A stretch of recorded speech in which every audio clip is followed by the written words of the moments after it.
തിരുവനന്തപുരം വേദിയാകുന്ന 63ാമത് സംസ്ഥാന സ്കൂൾ കലോത്സവത്തിന്റെ സംഘാടക സമിതി രൂപീകരിച്ചു. പൊതുവിദ്യാഭ്യാസ വകുപ്പ് മന്ത്രി വി ശിവൻകുട്ടി പരിപാടി ഉദ്ഘാടനം ചെയ്തു. 8 വർഷത്തിന് ശേഷമാണ് തലസ്ഥാന നഗരി സംസ്ഥാന സ്കൂൾ കലോത്സവത്തിന് വേദിയാകാൻ പോകുന്നത്.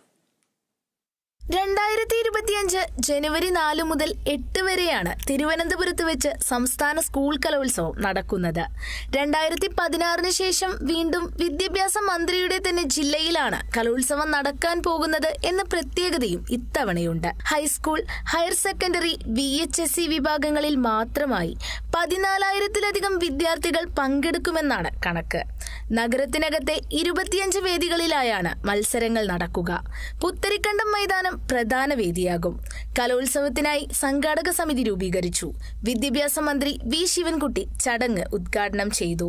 മത്സര ഇനങ്ങളിൽ തദ്ദേശീയ കലാരൂപങ്ങളെ ഉൾപ്പെടുത്തിയതും ഇത്തവണത്തെ കലോത്സവത്തിന്റെ പ്രത്യേകതയാണ്. ആദിവാസി വിഭാഗത്തിൽ നിന്നായി മംഗലം കളി, പണിയ നൃത്തം, ഇരുള നൃത്തം, മലപ്പുലയരുടെ ആട്ടം തുടങ്ങിയ 5 പുതിയ മത്സര ഇനങ്ങളാണ് കലോത്സവത്തിൽ ഉൾപ്പെടുത്തിയിരിക്കുന്നത്.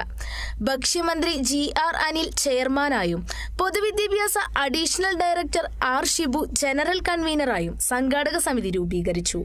മുഖ്യമന്ത്രി Pinarayi Vijayan, governor Arif Muhammad Khan, speaker AN Shamseer, പ്രതിപക്ഷ നേതാവ് VD സതീശൻ എന്നിവരാണ് കലോത്സവത്തിന്റെ മുഖ്യ രക്ഷാധികാരികൾ.